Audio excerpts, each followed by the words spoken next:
La República de Roma ya no existe. Tras la escalada de violencia para hacerse con el poder, Julio César es asesinado por los aristócratas. Pretenden mantener al Senado como autoridad política de Roma, pero la tentativa fracasa. La era de los emperadores comienza con César Augusto. Siglo I a.C. Bajo la soberanía del nuevo emperador, el Imperio Romano trata de expandirse y pone rumbo a las tierras que hay más allá del Rin. Pero la última conquista finaliza de un modo trágicamente violento. Las tribus germánicas se oponen al yugo imperial y se enfrentan a la autoridad romana. Frustran las ambiciones imperiales, reescriben la historia y desafían al imperio. El Imperio Romano, el bosque de la muerte.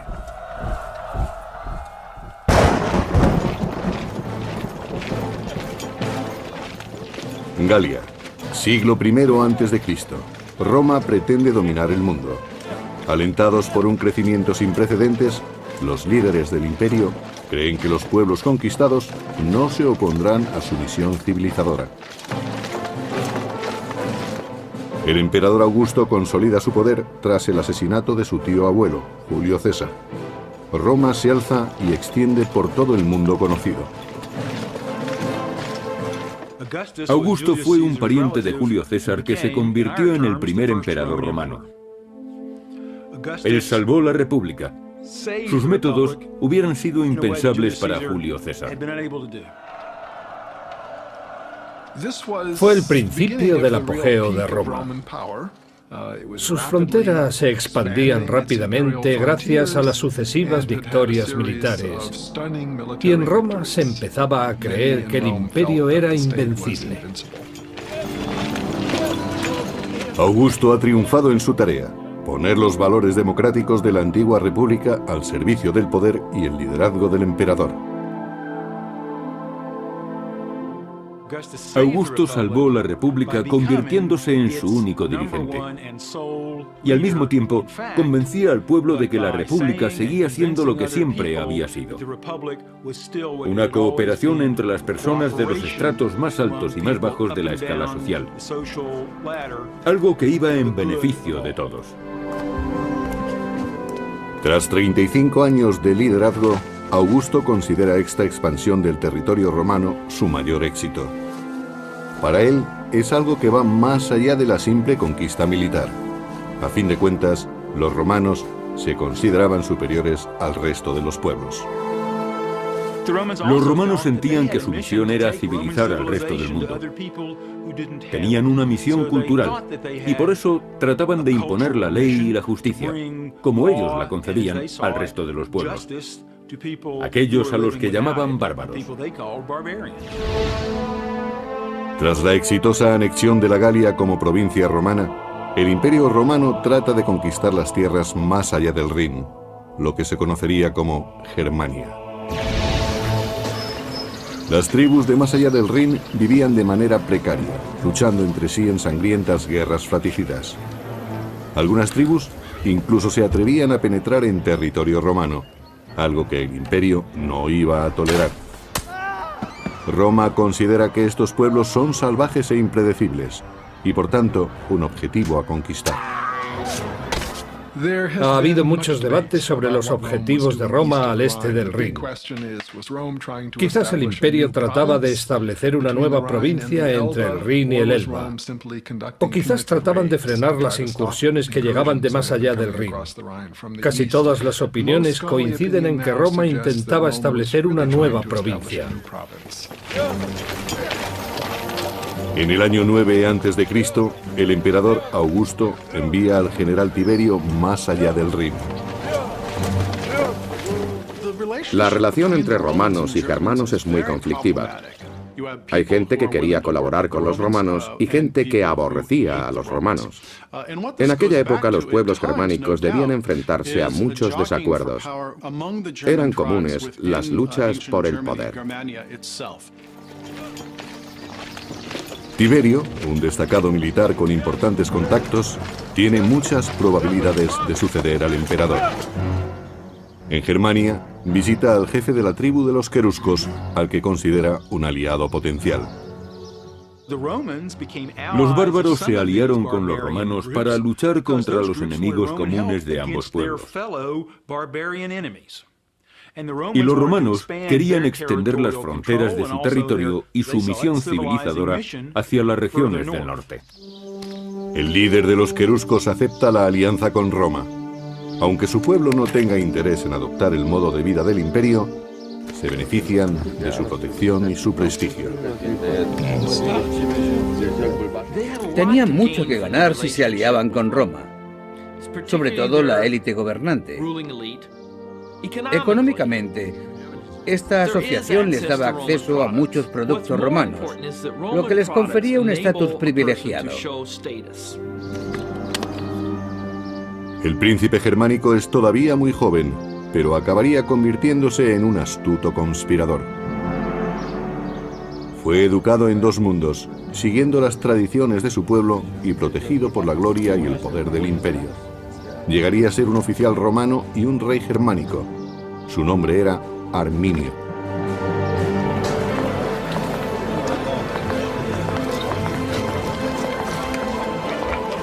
Gracias al poder militar del emperador Augusto, el imperio ha mantenido una relación pacífica con las tribus de la zona del Rin durante más de una década.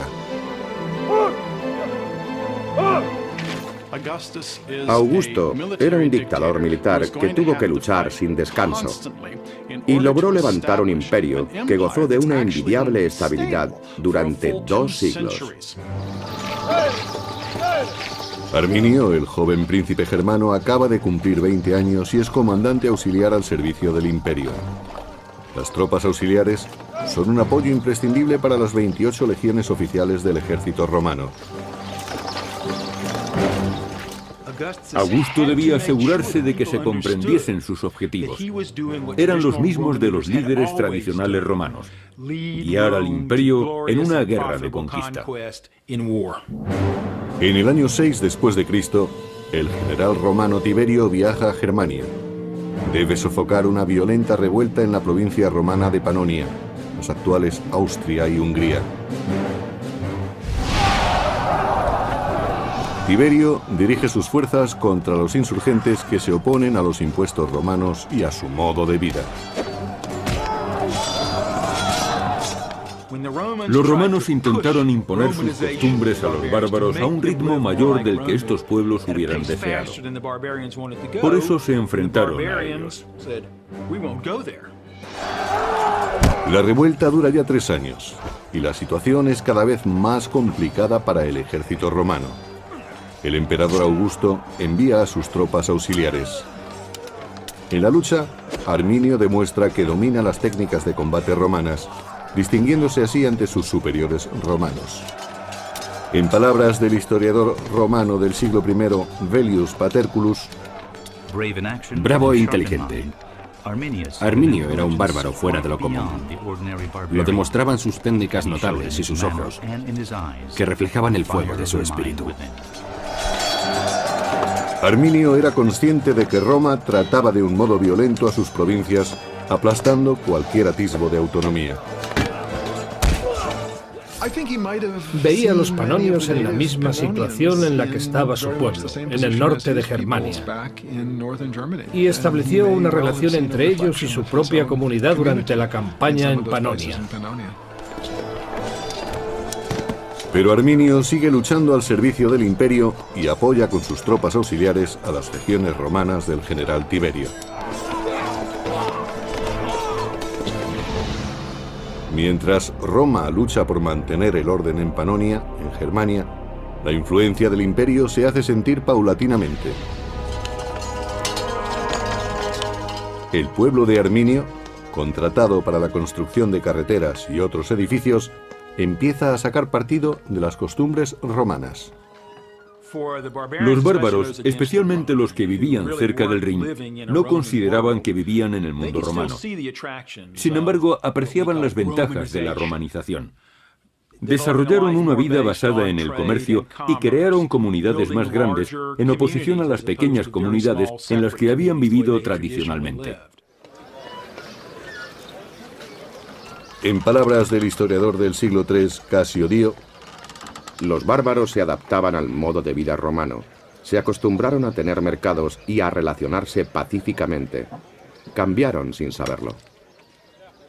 En el año 7 después de Cristo, el emperador Augusto nombra a Quintilio Varo gobernador de los territorios al este del Rin. Varo era un comandante relativamente capacitado, pero también hemos podido comprobar que no se trataba de la persona más amable del mundo. Su descripción a cargo del historiador Velleius Paterculus no es demasiado halagadora. Quintilio Varo era un hombre de carácter afable y tranquilo, aunque tan limitado de mente como de movimiento, y más acostumbrado a los placeres que al servicio activo en campaña. La paz en Germania se adaptaba perfectamente a su carácter relajado. Varo se hace amigo de Arminio, que ha regresado a Germania como un respetable ciudadano romano. Roma ve en Arminio a un poderoso aliado para sus planes de paz. Los germanos aceptan las reglas romanas, pero solo para evitar enfrentamientos. A los germanos no les gustaba comparecer ante los tribunales romanos y no querían que los romanos arbitraran sus conflictos. Ellos ya disponían de un modo propio de resolver sus problemas.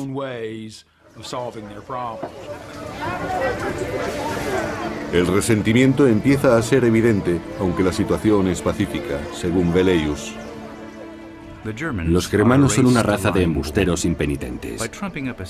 Interponen denuncias ficticias, se provocan unos a otros en peleas y las resuelven según las leyes romanas sin recurrir a las armas. Así muestran que se sienten agradecidos por la justicia romana y que su naturaleza bárbara se está extinguiendo. Varo tenía experiencia como gobernador en pueblos acostumbrados a ser gobernados. Pero eso no tenía nada que ver con las expectativas de los pueblos germanos. La intrusión, de acuerdo con el historiador Casio Dio, empuja a Arminio y a otros jefes a tomar medidas. En lugar de tratarlos como a esclavos de Roma, Varo les exigía impuestos como a las naciones sometidas. Pero ellos no se consideraban una nación sometida y preferían recuperar el modo de vida que habían tenido en el pasado. Los pueblos germánicos de la ribera del Rin decidieron que habían aguantado bastante a Varo y su administración, la imposición del modo de vida romano y sobre todo la justicia romana. Por eso decidieron tenderle una trampa y deshacerse de él. Y nadie se encontraba en mejor situación para ello que Arminio. Durante 3 largos años, el general Tiberio había luchado para sofocar las revueltas en la provincia de Panonia.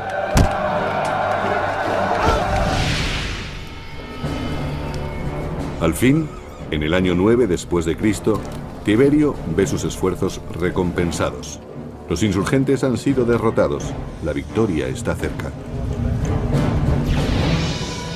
Pero mientras que el orden ha sido restablecido en Panonia, la situación en Germania es tensa, aunque los romanos todavía no son conscientes de ello.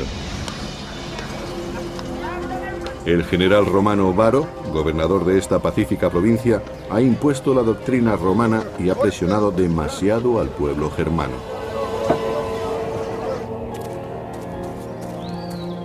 Los germanos, liderados por Arminio, se han cansado de pagar los impuestos romanos y de ser esclavos en su propia tierra. Por eso rechazan el servilismo a Roma y se levantan en armas contra el ejército más poderoso del mundo. No todos los caudillos germanos están de acuerdo con el levantamiento. Uno de ellos, un hombre llamado Sellestes, considera que el riesgo es demasiado grande, pero Arminio convence al resto. En aquellos momentos, Arminio es la persona más influyente de su pueblo, y el hecho de ser apoyado por la mayoría de los suyos es todo un honor. Ya no quiere que lo vean como un eslabón de una estructura más poderosa. Ya no se siente como si formase parte de Roma. Arminio ha luchado en el bando romano y sabe que el poder de Roma reside en su fuerza, no en su sigilo. Tuvo la oportunidad de aprender las tácticas romanas y el modo en que operaba su ejército. Conocía todas las ventajas y también sus puntos débiles. Arminio conoce las técnicas del Imperio Romano. Sabe que los romanos subestiman a los germanos y decide seguir manteniendo una relación cordial con el general Varo. Según Velleius Paterculus, Arminio se sirvió de la negligencia del general Varo para traicionarlo. Sabía que no hay hombre más fácil de vencer que el que no teme nada. Normalmente el origen del desastre es la sensación de seguridad. Parte del problema era la confianza de Roma en sí misma y en que podía derrotar a cualquiera. No esperaban que nadie en las regiones del norte contase con una defensa eficaz contra su ejército. si los germanos quieren atacar, deben hacerlo pronto. Sus enemigos han sido diezmados en otras batallas y no albergan ninguna sospecha. Los germanos montan su trampa en el espeso bosque de Teutoburgo, en el noroeste de la actual Alemania. Seguramente Arminio necesitó varias semanas y varios cientos de hombres para llevar a cabo su plan. Levantó una empalizada de 1 metro de alto y 3 de ancho, la cubrió de picas y después la camufló. Para el general romano Varo y para sus tropas, las legiones 17ª, 18ª y 19ª, las cosas siguen su curso natural. Ignoran el peligro y se dirigen a los campamentos del oeste, como en cada cambio de estación. Según el cronista del siglo III, Casio Dio, llevan carretas y bestias de carga como en tiempos de paz. Y también les acompañan muchas mujeres y sirvientes. Transportaban su armadura y su equipo en carretas tiradas por animales, porque nadie es capaz de cargar 30 kilos de armadura y 20 de equipo cada día.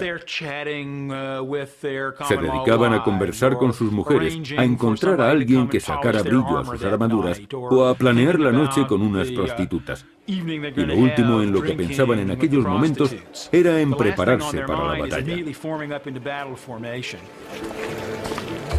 Durante los preparativos, Varo recibe una visita.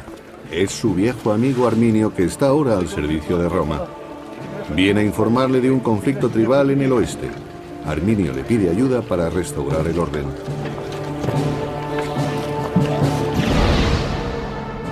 El supuesto levantamiento se ha producido en una zona poco conocida, llamada Calcrise, cerca del fuerte romano de Halter.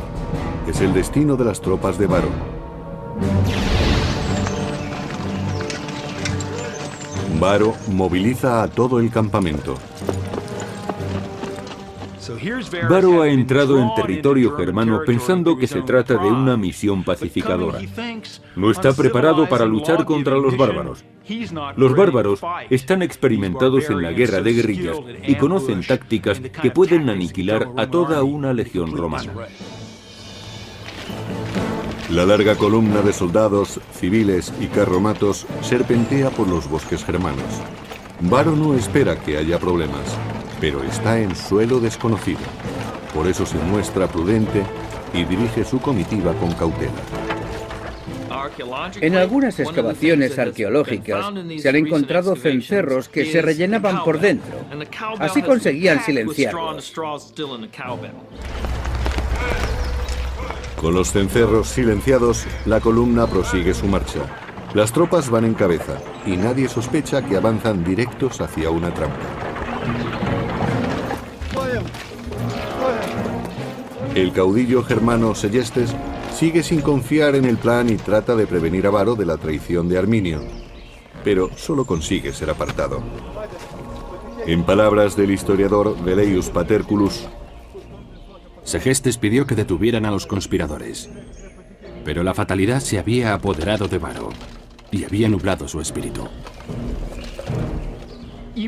Algunos bárbaros desconfiaron de Arminio y trataron de aconsejar a Varo. Pero el general se consideraba capaz de juzgar a la gente. Creía saber quién era su amigo y quién no.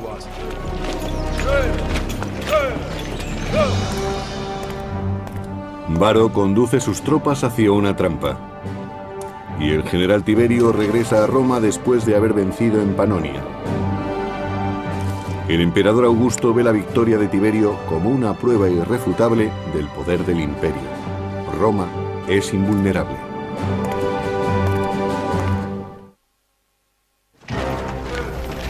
El gobernador Varo se dirige a sus cuarteles en el oeste, pero se desvía para sofocar el levantamiento del que le ha informado su amigo Arminio. En realidad, Varo se acerca cada vez más a la trampa. Está en las profundidades del bosque de Teutoburgo, en una zona conocida como Calcrise. Los soldados se desplazaban sobre bancos de arena y estaban rodeados por la espesura del bosque. Se trataba de una zona de paso muy complicada, por lo que la columna romana tuvo que estrecharse.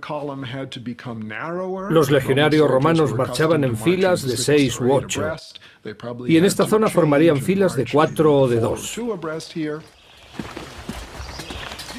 Además, los soldados se veían entorpecidos por la presencia de sus familias y de las bestias de carga que los acompañaban. Cada vez les costaba más avanzar. Los caminos estaban encharcados o cubiertos de barro y lodo, y además estaban cerca de las rías, por lo que encontraban muchos barrancos a su paso. Era muy peligroso. Esa era la ruta por la que se desplazaban los soldados de Varo. La peor ruta que podría haber escogido. A un lado estaba el pantano, al otro las colinas. Para los romanos era muy complicado cargar con sus armaduras por ese camino. Les resultaba demasiado pesada. Los germanos habían conducido a los romanos a la trampa perfecta. Era difícil avanzar e imposible retroceder. Arminio sabía que Varo estaba en sus manos. El general romano no tenía posibilidad de escapar. Arminio solo tenía que decidir cuándo y dónde atacarlo. Y no perdió el tiempo. Fue un ataque inesperado. El cronista del siglo III, Casio Dio, describe el momento de la emboscada. Los germanos se lanzaron sobre Varo en medio de aquel bosque impenetrable. Se mostraron como lo que eran, enemigos y no súbditos, y sembraron el caos. La trampa se había cerrado. Los romanos estaban atrapados y rodeados de bárbaros. Era una situación terrible. Los romanos que llevaban armadura podían considerarse afortunados. No tenían espacio para desplegarse e iban a ser diezmados muy rápidamente. La columna de militares romanos y de civiles medía 1,5 kilómetros de largo. Varo, situado en la mitad, no era consciente del desastre de la vanguardia.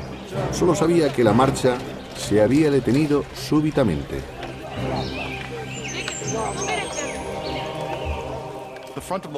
La vanguardia de la columna iba a ser la primera en caer, y no les era posible comunicarse con la retaguardia en esas condiciones.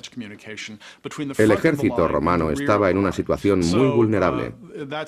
Realmente corrían un gran peligro. Cuando Varo fue informado del ataque, ya era tarde. No había tiempo de prepararse ni de escapar. La sucesión exacta de los acontecimientos sigue siendo un misterio.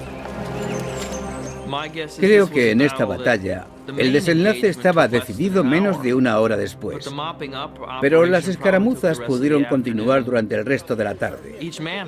Los legionarios tuvieron que asumir lo inevitable. Debió de ser un golpe muy duro para los romanos. Eran el imperio, el ejército más poderoso, como los Estados Unidos actualmente. Cada vez había más bajas entre los romanos y, según Casio Dio, empezaron a llegar más germanos. Las fuerzas del enemigo aumentaron. Los germanos que dudaron en un principio se unían ahora con la promesa del saqueo. Y quedaba la peor deshonra. 2 de las legiones perdieron sus estandartes de águila a mano de los bárbaros. El águila era un símbolo religioso para los legionarios. Era literalmente el espíritu religioso, algo que les protegía y les guiaba a la victoria. Si perdían el águila en combate, o si era apresada por el enemigo, los romanos se sentían como si les hubieran robado el espíritu. Y sin espíritu la derrota era segura, pero mucho peor que la derrota era la deshonra. Y no había nada más deshonroso que dejar que el símbolo del espíritu del soldado cayera en manos enemigas. Era lo peor que podía ocurrirles.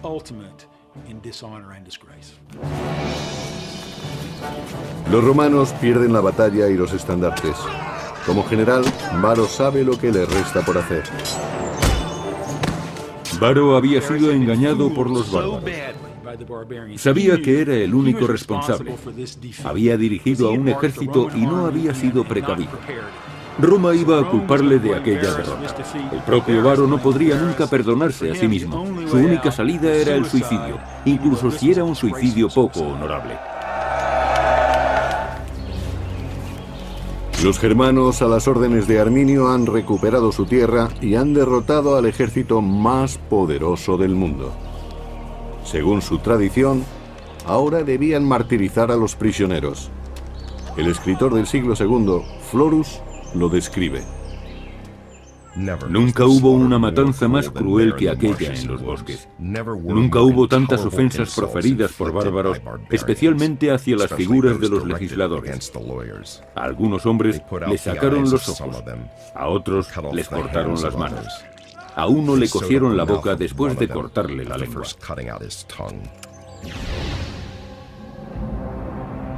Mientras Germania celebra su victoria sobre Varo, el general Tiberio se dirige a Roma después de su triunfo en Panonia. En Roma, el emperador Augusto ultima los preparativos para celebrar el regreso de Tiberio, pero pronto la alegría de los romanos se verá ensombrecida. La noticia de que habían perdido 3 legiones llegó a Roma. Augusto estaba completamente horrorizado. Según cuenta la historia, el emperador gritó varias veces: «Varo, Varo, devuélveme mis legiones». Supuso un revés tremendo. Roma había encadenado una serie de triunfos militares y Augusto creía que los pueblos del norte serían fácilmente derrotados. Pero de pronto 3 legiones enteras habían sido destruidas en una sola batalla. Eran aproximadamente 20.000 hombres. Fue un desastre sin precedentes.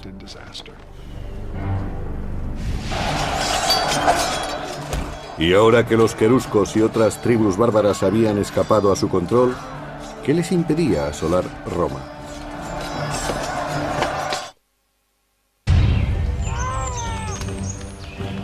Año 9 después de Cristo. Las legiones romanas están siendo diezmadas en el norte. Cuando el general Tiberio regresa a Roma, encuentra al emperador Augusto destrozado por las noticias de la terrible pérdida.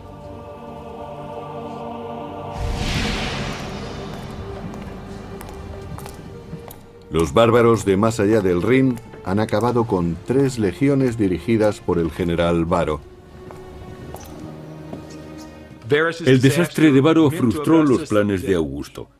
Ahora resultaba mucho más complicado expandir la frontera norte del Imperio Romano. Ahora siempre tendrían que enfrentarse con feroces pueblos en sus fronteras. En cualquier momento, las tribus podrían adentrarse en su territorio para atacar.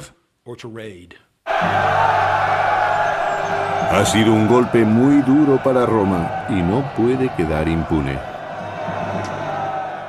Arminio había asestado un duro golpe a la moral del imperio y, por tanto, el orgullo y el honor de Roma debían ser vengados. Habían perdido cerca de 20.000 hombres de una fuerza de legionarios compuesta de 150.000. Sería como si el ejército de Estados Unidos perdiese a 60.000 de sus 600.000 hombres. Si perdiesen al 10% de sus efectivos, saldría en la portada de todos los periódicos. Para restaurar el prestigio de Roma, el general Tiberio moviliza a sus tropas. Tiberio se desplaza con 8 legiones y tropas auxiliares para reforzar la frontera del Rin y la Galia. Roma parece a salvo por el momento. Los germanos siguen en la frontera, pero los romanos han aprendido lo astutos que pueden ser sus enemigos y permanecen vigilantes incluso en su territorio. Hay guardias apostados en todas las esquinas de Roma. Fue muy duro para Roma, como ciudad y como sociedad, comprobar que aquellos pueblos del norte eran capaces de asestar un golpe así a su ejército. César, Tácito y muchos otros dirigentes los habían considerado militarmente inferiores.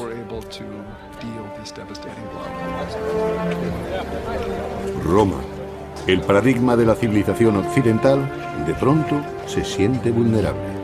Todo ciudadano o visitante extranjero se convierte en sospechoso, en enemigo potencial. Augusto, temeroso de un levantamiento por parte de los germanos, los expulsa. Mientras Roma entera se estremece de miedo, los germanos del otro lado del Rin se muestran eufóricos. Arminio celebra su victoria sobre Roma uniéndose en matrimonio a Tusnelda. Se trata de la hija del caudillo rival, Seyestes, que trató de prevenir a Varo de la traición de Arminio. En contra de los deseos de su padre, Tusnelda se deja raptar por Arminio. Las mujeres germanas eran increíblemente fuertes. Podían llegar a matar a sus hombres si se rendían en combate. Eran mujeres que se tenían en muy alta estima y querían unirse con el mejor hombre posible. Tusnelda vio en Arminio al mejor de todos los germanos y decidió que ella no merecía menos. Su victoria sobre las legiones romanas confiere a Arminio una enorme influencia sobre su pueblo. Ahora, como rey de los queruscos, crea una coalición de líderes tribales.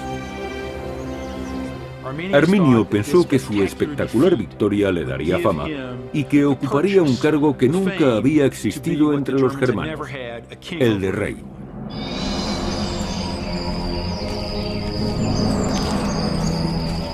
El lugar de la masacre se convirtió en un lugar sagrado. Se mantuvo intacto para conmemorar la victoria y rendir culto a los dioses germanos. Los germanos practicaban su culto en el campo. Erigían imágenes y tótems de animales en el bosque. El tallado de tótems era muy común en la época, también entre los romanos, pero probablemente los germanos sean el mejor ejemplo. Roma había sufrido un fuerte impacto. Los germanos conservaron las armas romanas como una recompensa sagrada. Las espadas, picas y escudos eran obras de artesanía y su fabricación requería muchos materiales. Económicamente eran muy valiosos, pero parece ser que en muchas circunstancias el valor ritual era más importante. Se han encontrado cientos de ellos con ornamentos que indican que pertenecieron a oficiales. Algunas de estas armas tienen detalles en oro y plata. Gracias a su astucia y a la violencia, los germanos han conseguido recuperar su territorio, al menos por ahora. Pero Roma no está dispuesta a rendirse. Los romanos se dieron cuenta de que tenían un grave problema en el Rin. Decidieron reagruparse, lo que significó reclutar más soldados y establecer nuevas alianzas con los bárbaros. Al cabo de un tiempo, Roma envió nuevas expediciones más allá del Rin. Su intención era pacificar el área, pero también pretendían recuperar su honor perdido en la batalla contra Arminio.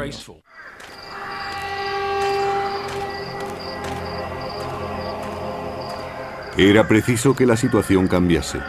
El Imperio Romano necesitaba recuperar su autoestima. Año 13 después de Cristo. 4 años después de la masacre, el emperador Augusto manda a Germánico, general de las tropas romanas, a luchar contra Arminio y los bárbaros queruscos.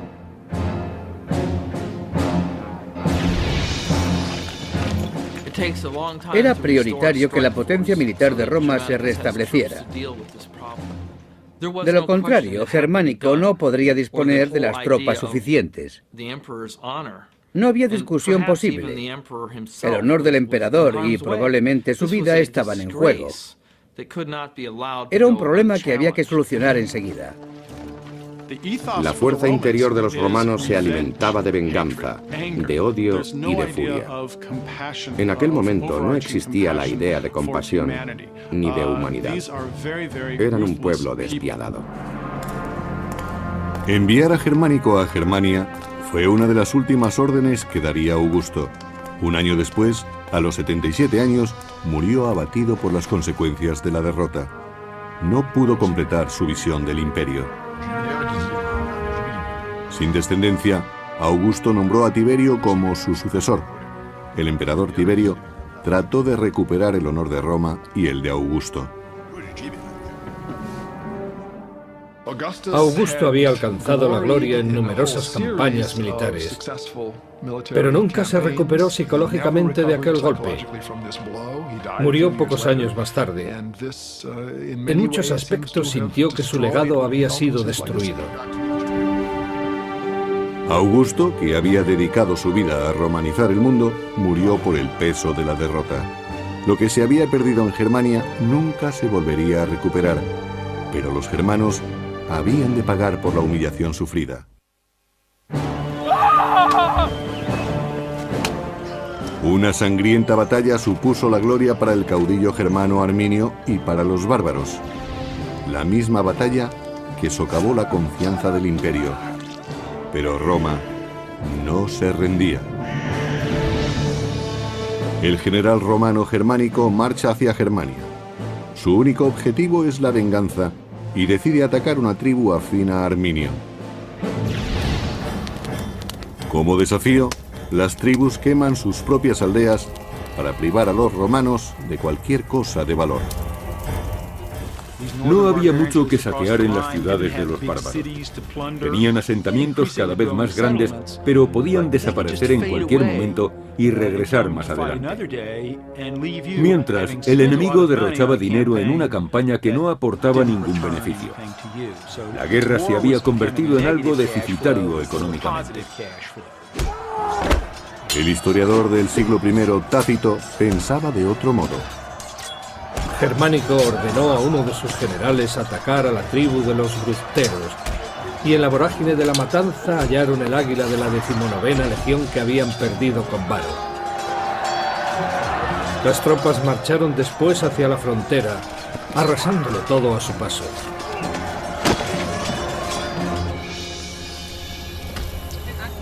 En esta campaña, los romanos liberan a Seyestes, el caudillo encarcelado por Arminio. Pero su venganza no terminaba ahí. Después, los romanos apresaron a la hija de Seyestes, Tusnelda, que esperaba un hijo de Arminio. Tusnelda fue capturada por los romanos y llevada a la capital como prueba del éxito en su misión. Su principal objetivo era humillar a Arminio, el hombre que había derrotado al general Varo y a sus 3 legiones. En el año 15 después de Cristo, 6 años después de la emboscada, el ejército romano llega al lugar de la masacre en los bosques de Calcrise. Ahora es un monumento sagrado a la victoria de los germanos. Cuando llegaron al lugar de la derrota de Varo, encontraron espadas rotas por el suelo. Y también había cráneos clavados en los árboles. La batalla tuvo que ser horrible. El valle estaba lleno de huesos que probablemente pertenecían a los vencidos, salvo los oficiales que seguramente habían muerto en la horca o degollados por los germanos. Así era como practicaban los sacrificios. El historiador del siglo I, Tácito, describe así la escena. Había huesos por todas partes, diseminados en los lugares donde los hombres trataron de huir y amontonados donde resistieron. Y al lado descansaban armas rotas y huesos de caballos.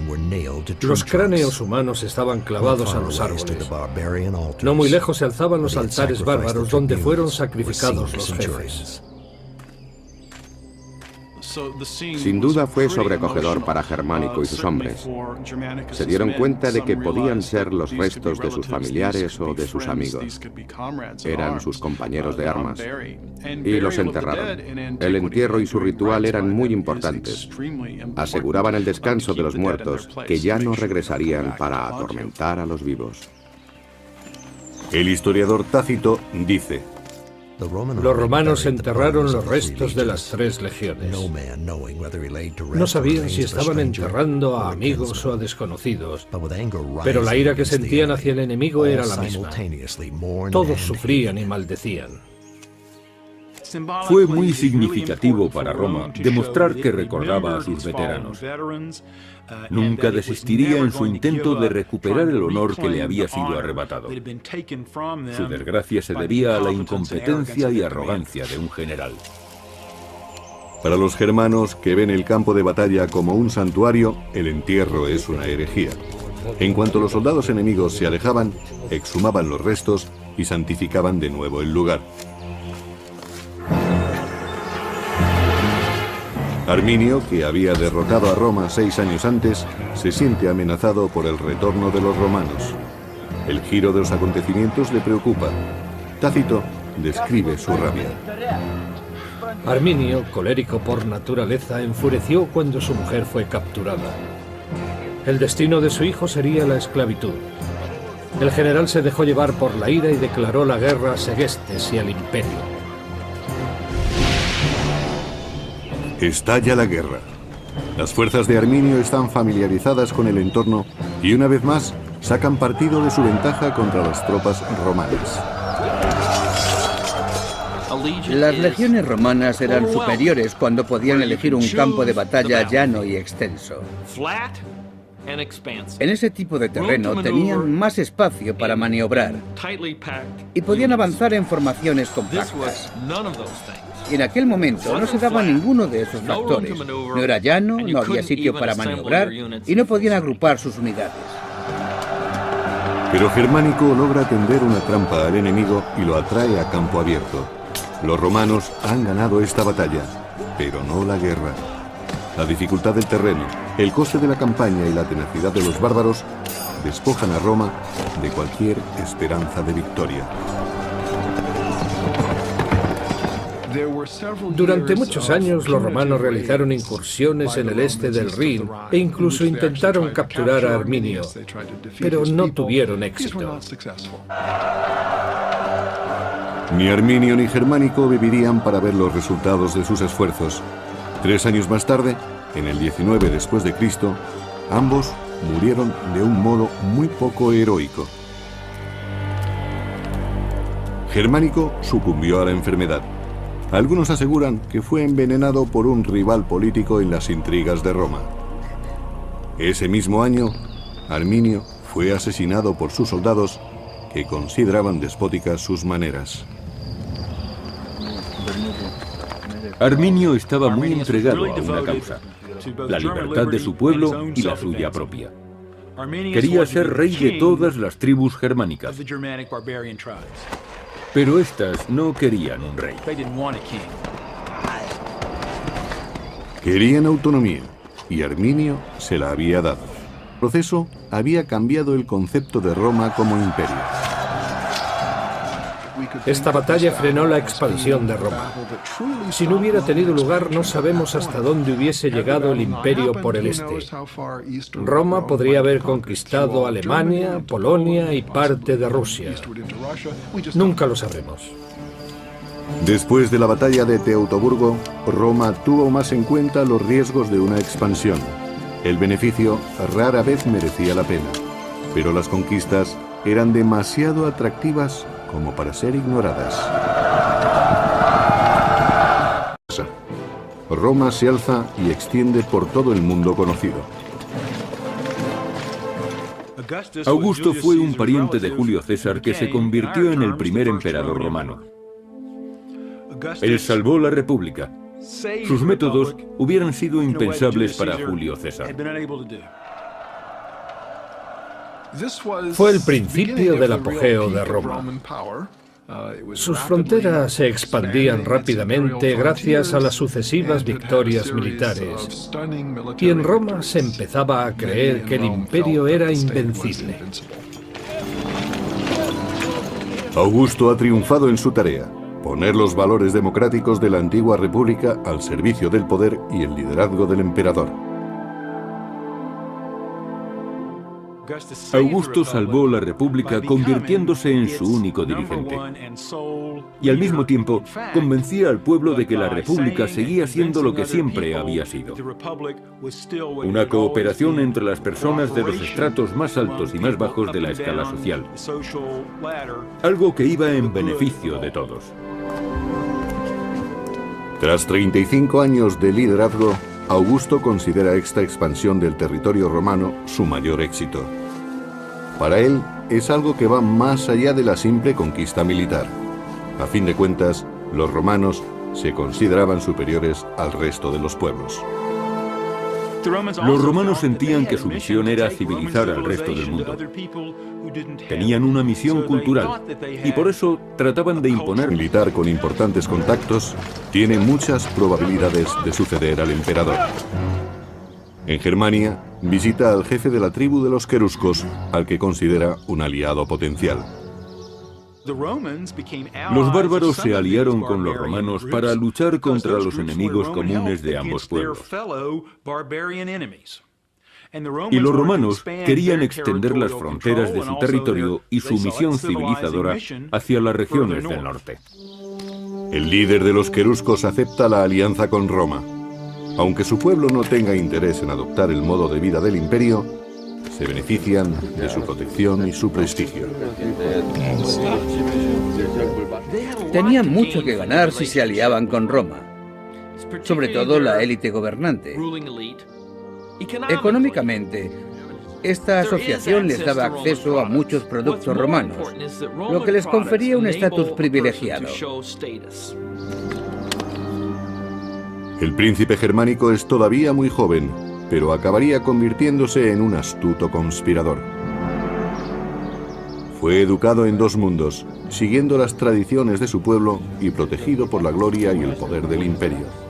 Llegaría a ser un oficial romano y un rey germánico. Su nombre era Arminio.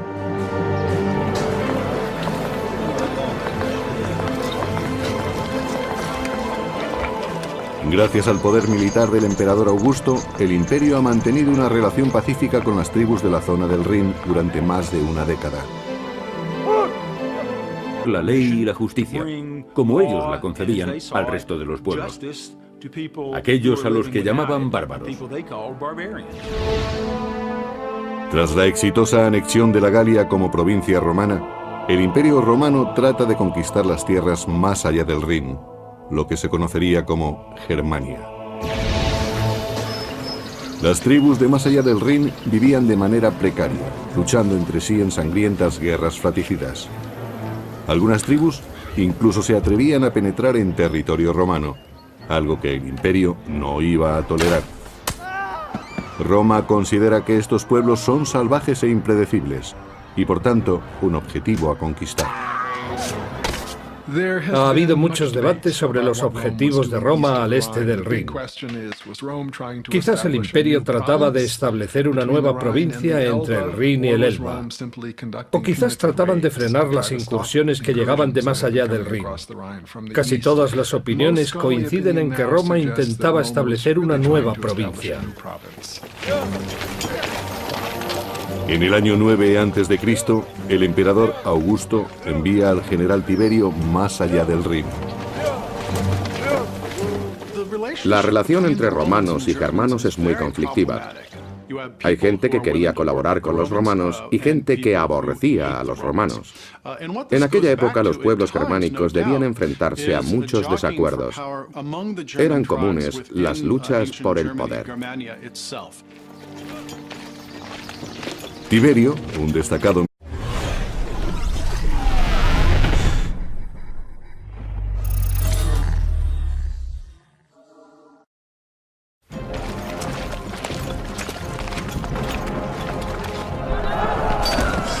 La República de Roma ya no existe. Tras la escalada de violencia para hacerse con el poder, Julio César es asesinado por los aristócratas. Pretenden mantener al Senado como autoridad política de Roma, pero la tentativa fracasa. La era de los emperadores comienza con César Augusto. Siglo I a.C. Bajo la soberanía del nuevo emperador, el Imperio Romano trata de expandirse y pone rumbo a las tierras que hay más allá del Rin. Pero la última conquista finaliza de un modo trágicamente violento. Las tribus germánicas se oponen al yugo imperial y se enfrentan a la autoridad romana. Frustran las ambiciones imperiales, reescriben la historia y desafían al imperio. El Imperio Romano, el bosque de la muerte.